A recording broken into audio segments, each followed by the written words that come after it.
All right, so I'm going to continue on 5.4 talking about concavity and the second derivative test. So we are going to define what a point of inflection is. So far we know that a point of inflection is when f double prime is equal to 0, or it's undefined. So same premise as a critical point. It's where the second derivative is equal to 0 or the second derivative is undefined. There are some examples here of to find a point of inflection. So, sorry, getting used to this Zoom thing. So in this first graph here, we can guesstimate that the point of inflection is going to be about right there, okay, where the graph changes concavity. And we know this is a point of inflection. We're going to call this x equals p, because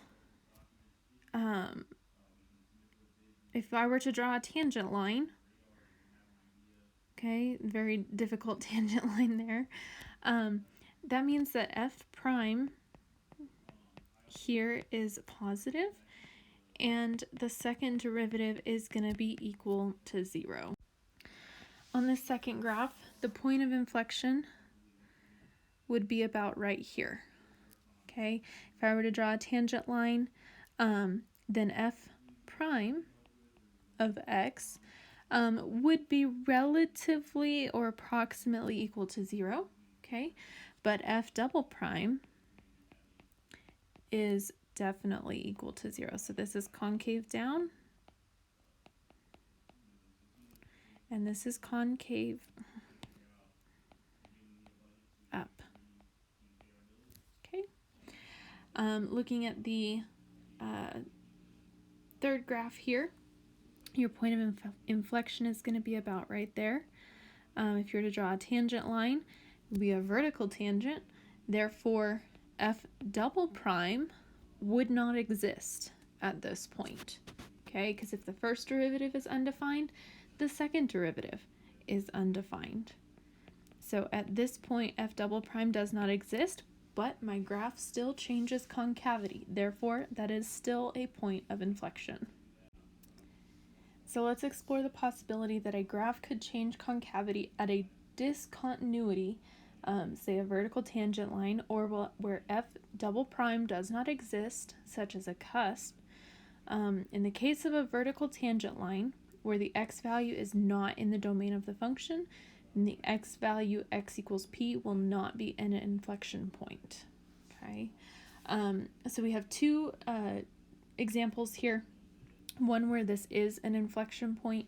For the first one, this is your normal cubic function, easy to spot inflection point. At that point, f of x is going to equal 0, or I'm sorry, f of p, because that's our point. F of p is going to equal 0. Okay. Looking at the graph below it, we do have a cusp at that point, but the graph still changes concavity. Over here, it's concave up, and over here, it's concave down. So this is a point of inflection, but f double prime does not exist because it's at a cusp. Looking at the second column here, no inflection point. Looking at this first graph, this is where f double prime of p does not exist because it is a cusp, but this does not change concavity. Okay, it starts concave up and it ends concave up. So that is not an inflection point. The graph below, this graph does change concavity. However, my x value p is not in the domain. Okay, that is in a vertical asymptote. So f double prime does not exist, but this is not a point of inflection. okay, because p is not in the domain. All right, so let's look at some examples. So we will use the second derivative sign chart to determine intervals of concavity as well as actual inflection points. The possible points of inflection can be called critical values of f prime. So think about the first and second derivative as a connection, the same way as you would an original function in the first derivative. Okay, so if your first derivative is positive, that means that your original function is increasing. So think about that the same way with a first and second derivative. Okay, remember concavity can change at a discontinuity, such as a vertical asymptote, but it won't be an actual inflection point. In order to classify an x value as an inflection point of a function, the x value must be in the domain of f. So just something to keep in mind. Let's look at this first example. Determine any points of inflection and discuss concavity of the graph of f of x. Okay, so f prime is going to be 4x cubed minus 12x squared. To find intervals of concavity, we need the second derivative. So we get 12x squared minus 24x, and we want that equal to 0. Do some factoring. Okay, you will get x minus 2. Set each factor equal to 0. And so x is going to equal 0 or x is going to equal 2. These are your points of inflection. This is where the second derivative is equal to 0. Now, since this is a polynomial function, the second derivative will never be undefined. Okay, so we have this chart here, so we are going to put our points of inflection as 0 and 2. Now we need to figure out the sign of f double prime. Okay, this is where the factored form comes in handy. So let's say that I want to plug in, change colors here. Let's say I want to plug in x equals -1. Okay, in my factored form, the first factor is going to be a negative times a negative, so this will be a positive. So right here, my second derivative is positive. Between 0 and 2, let's look at x equals 1. Okay, if I plug that in to my second derivative factored form, my first factor will give me a positive number, second will give me a negative, so my overall second derivative will be negative. To the right of 2, plug in x equals 3. I will get a positive and a positive, which is a positive number. Okay, so discuss concavity. Since the second derivative is positive, that means that f of x is concave up. So where the second derivative is positive, f is concave up. Where it's negative, f is concave down. Okay, so we can write our conclusion statement here. So here's our conclusion statement. F of x is concave up from -infinity to 0 and 2 to infinity because f double prime is positive. F of x is concave down from 0 to 2 because f double prime is negative. And then f of x has points of inflection at x equals 0 and 2 because f double prime equals 0 and f changes concavity. That's the kicker, is that f changes concavity. So let's look at another one. So find the inflection points on the open intervals of concavity and justify. So we're given g of x is equal to 1/2 x plus sine of x on the closed interval from 0 to 2 pi. So g prime is going to be 1/2 plus cosine of x. That means that g double prime is equal to negative sine x, and we need that to equal 0. So where does sine equal 0? On the unit circle, it's at 0, pi, and 2 pi. Okay, and we're only going on the interval from 0 to 2 pi. Okay, so you actually need to find your inflection point. So we have to figure out where the graph changes concavity and then plug in that point into the original function to get a y value. So if I do my sign chart as 0, pi, and 2 pi. Now, we are on a closed interval from 0 to 2 pi, so everything to the left of 0 is not on the interval. Everything to the right of 2 pi is not on the interval, so we don't need to worry about that. So let's look between 0 and pi. We are going to plug in pi over 2. So on f double prime, sine of pi over 2 is going to be a positive 1, but since it's negative sign, it will be negative. And then let's plug in x equals 3 pi over 2. So sine of 3 pi over 2 is negative 1. Negative 1 will be a positive. Okay, so right here, this is where my graph is concave down. This is where my graph is concave up. So my only point of inflection happens at pi. That's where my graph changes concavity. So I need to find my actual point of inflection. So we plug in pi into our original function and then figure out the coordinate point. So 1/2 pi plus sine of pi. Sine of pi is 0. So we will get pi over 2. So my inflection point is pi over 2. So let's make our concluding statement. So here's our concluding statement. So f is concave up from pi to 2 pi because f double prime is positive. F of x is concave down from 0 to pi because f double prime is negative.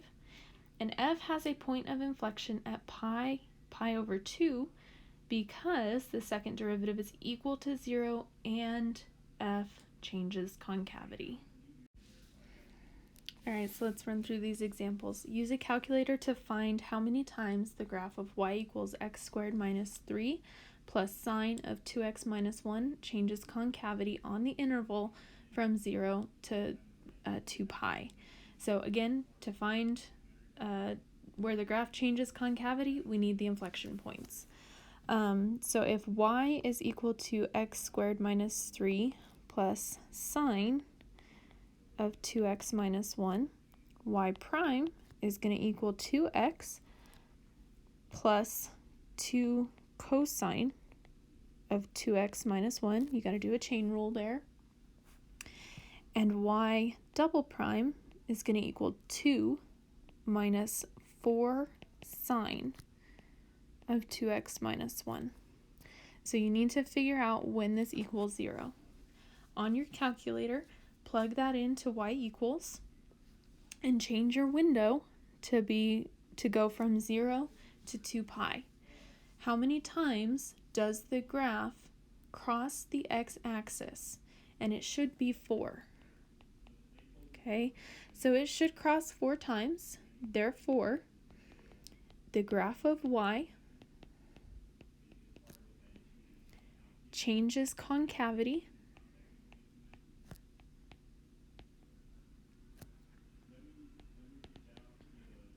four times on the interval from 0 to 2 pi. So looking at number 6, using a calculator, find the values of x at which the graph of y equals e to the x times x squared changes concavity. So we need to find the second derivative. So we will do a product rule here.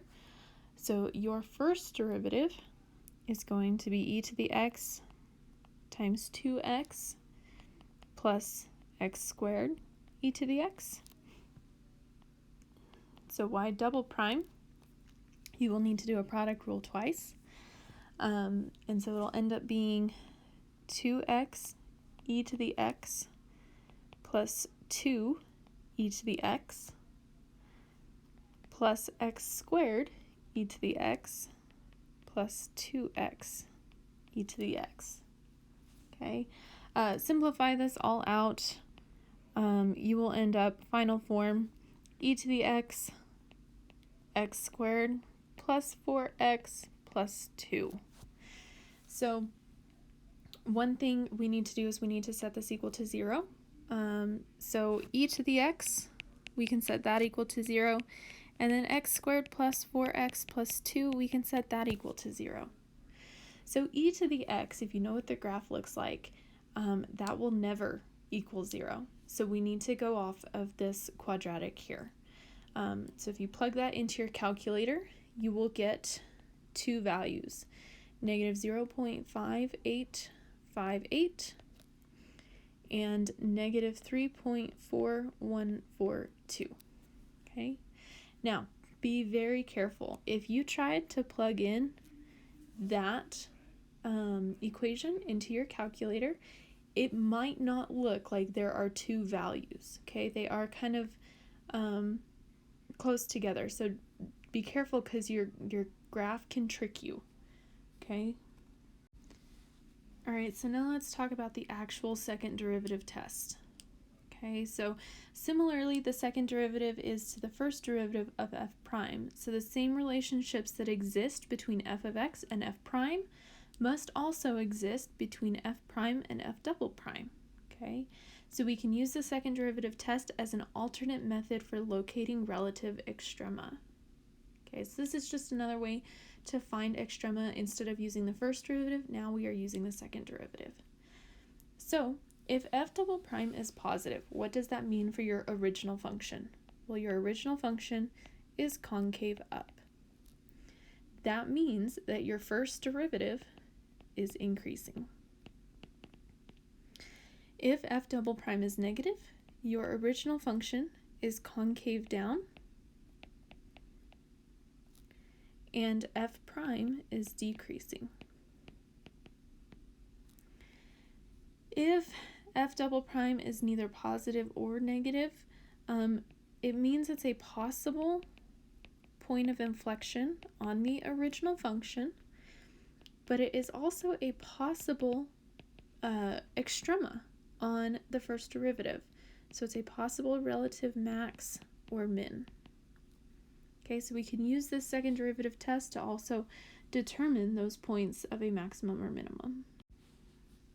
Looking at example 7, use the second derivative test to find relative extrema for each function and justify. So a relative extrema is going to be where our first derivative changes sign. Okay, but we are going to use the second derivative test to figure out these points. So first thing we need to do is we need to figure out the critical numbers. Critical numbers exist on your first derivative. So we need to find g prime, which is 4x cubed minus 24x squared. Okay, we can factor this, set it equal to 0. And our critical points will be x equals 0 and x equals 6. Okay, so these are our critical points. So remember, critical points are where there is a maximum or minimum on the original function. Now, we are going to use these points as a candidate in the second derivative to figure out, okay, is it concave up or concave down? That will tell us whether it's a maximum or minimum. Concave up will be a minimum. Concave down will be a maximum. So we are going to plug these values into our second derivative. So we will get 12x squared minus 48x. Okay, and we are going to plug in 0, which will give us 0. And then we will plug in 6, which will give us 144. So if g double prime is 0 when x is 0, there's not really anything that we can conclude. Okay, we don't know if that's a maximum or a minimum. Okay, now for the original function, so f of c, So g of 0, if you plug that into your original function, you're going to get -5. Okay, so that point does exist on the original function. It's just we don't have enough to conclude that it's a maximum or minimum. But when x is 6, f prime is 144, which means that my graph is concave up at that point. If I plug in 6 into, not g double prime, into g prime, I will get a value of -437, which seems like a really good minimum value. Okay, so since f double prime is positive, my original function is concave down, which means that 6 is a minimum value. So we can write out our conclusion. So this would be a good conclusion. There is a local minimum of -437 at x equals 6. Because the second derivative is positive, g of x is concave up, making it a minimum value. And then we don't have a conclusion when x is 0, since the second derivative is equal to 0. All right, so let's look at example B here. We have f of x is equal to 1/2 x minus sine x, and we are looking on the interval from -2 pi to +pi. We are finding extrema, so we need the critical points. So let's find the first derivative. So f prime is going to equal 1/2 minus cosine x. Now we want this equal to 0, so we need to figure out when does cosine equal 1/2. And we're looking on this interval from -2 pi to pi. So your x values are -5 pi over 3, -pi over 3, and +pi over 3. These are your critical points. Okay, so I will plot these in this chart here. So what we're doing is we're finding where the second derivative is positive and negative to determine if these critical points are maximums or minimums. So at -5 pi over 3, let's look at what the second derivative is. Okay, so your second derivative is going to be a positive sine x. So let's plug in -5 pi over 3. And that will give you a positive value. Okay, I don't really care about the number, I care about the sign. Okay, so that means that my original function is concave up. Now let's look at -pi over 3. Okay, if I plug that into our sine function here, we will get a negative value. So that means that my original function is concave down. Last value, let's look at +pi over 3. That will give us a positive value on our second derivative. So my graph is concave up. So now we just need to determine what these points actually are. So we plug them into our original function. So f of -5 pi over 3 is going to be -3.4840.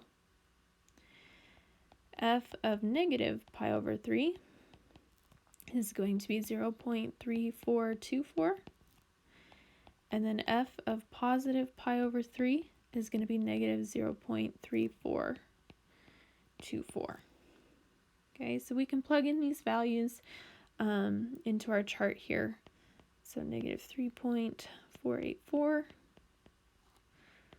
0.3424, and -0.3424. So if my second derivative is positive, the graph is concave up, making these values a minimum. Okay, whenever my second derivative is negative, my original graph is concave down, making that value a maximum. So you can draw your conclusion from there. So this is the conclusion that we can make. We have a local minimum of -3.484 at x equals -5 pi over 3, and -0.3424 at x equals pi over 3, Because f double prime is positive, f of x is concave up, making those points a minimum. We have a local max of 0.3424 at x equals negative pi over 3 because f double prime is negative and f of x is concave down, making that point a maximum. Alright, so example 8. The graph of f prime, the derivative of a function f, is shown. On what open intervals is f increasing, and justify. So if the graph of f is increasing, that means that f prime is greater than 0. So looking at the graph, where is f prime positive? Where is it above the x-axis? So from negative infinity to a, our graph is above the x-axis, and then b to c. Now justify. How do you know? Because f prime is greater than 0. So part B, at what values of x does f have a local maximum or minimum, and justify. So in order for it to be a maximum, the derivative has to change from positive to negative. A minimum changes from negative to positive. So looking at your graph, where does the derivative change from positive to negative? Well, it changes at A and it changes at C. So we have a local max at x equals A and at C because f prime changes from positive to negative. And then we have a local minimum when it changes from negative to positive. So right there at B, it starts down below and then ends above the x-axis. So that is changes from negative to positive. That is a minimum.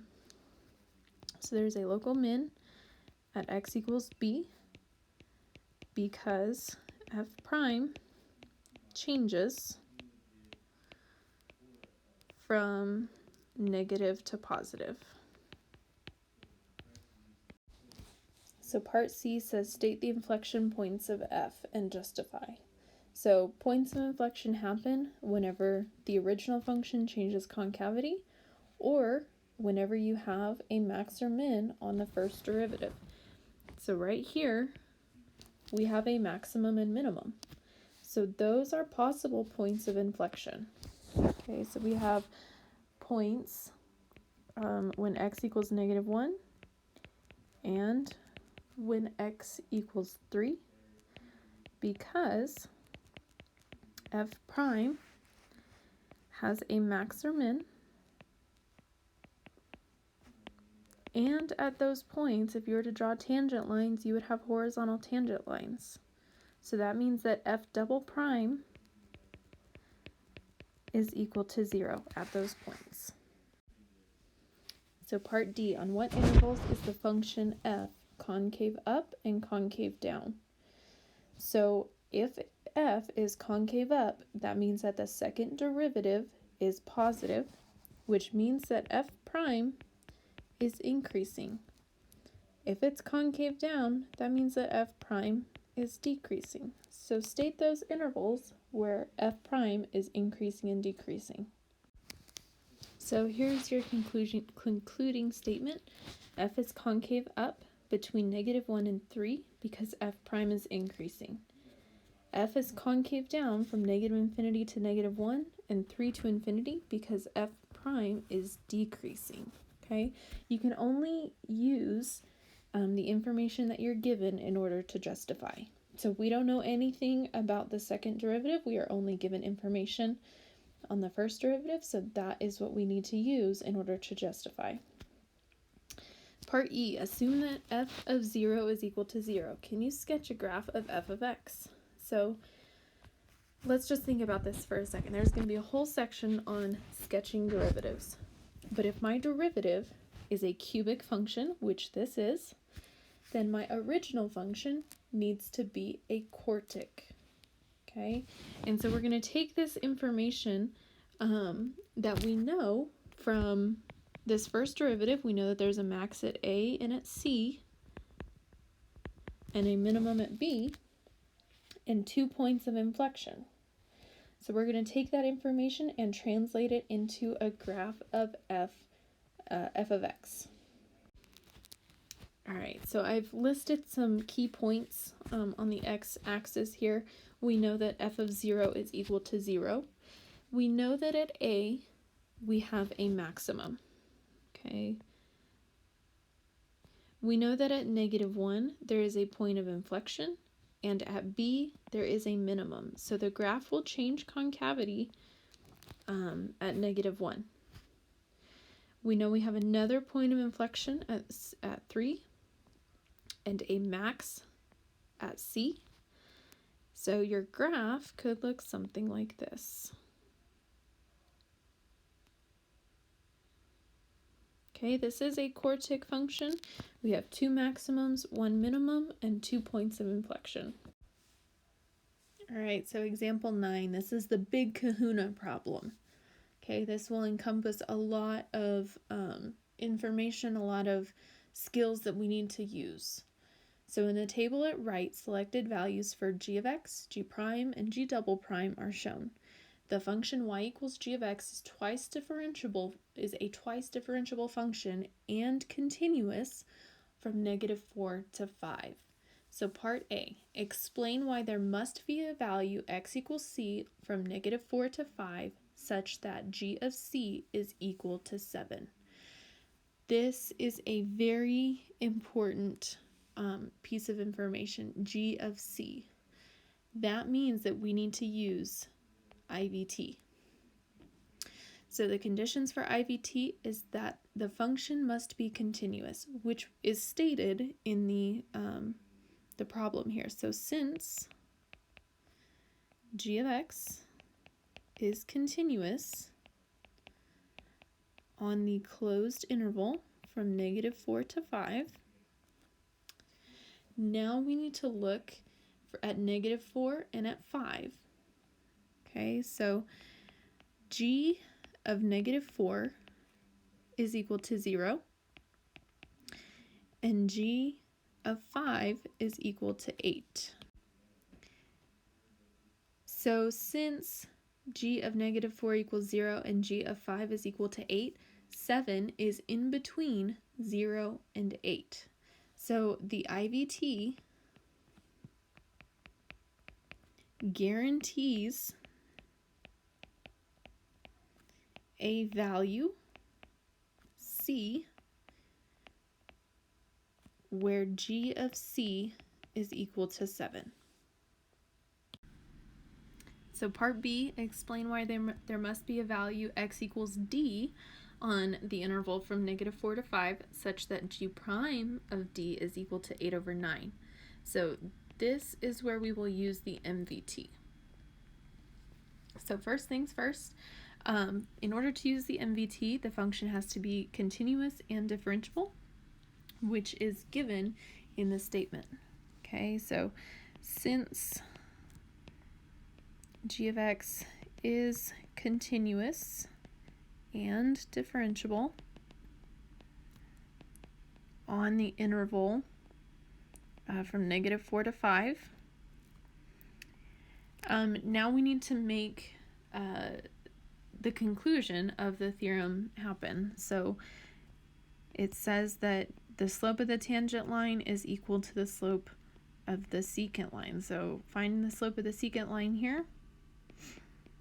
So g of 5 is 8. G of -4 is 0. And then we will have 9 on bottom. So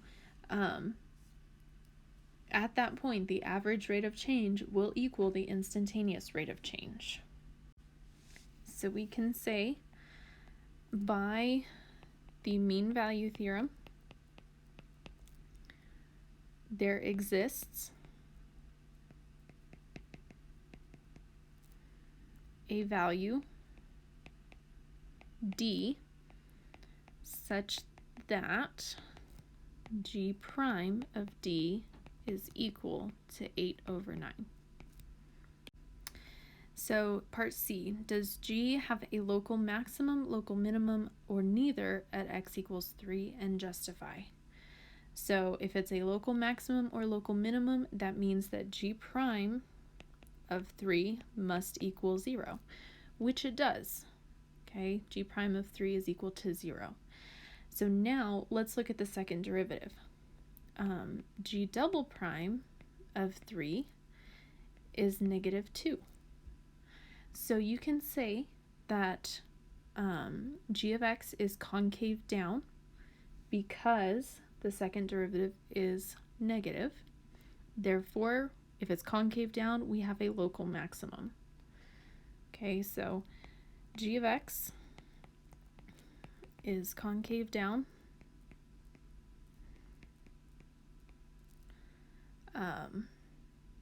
Since g double prime of 3 is less than 0, making g of 3 a max. And this is by the second derivative test.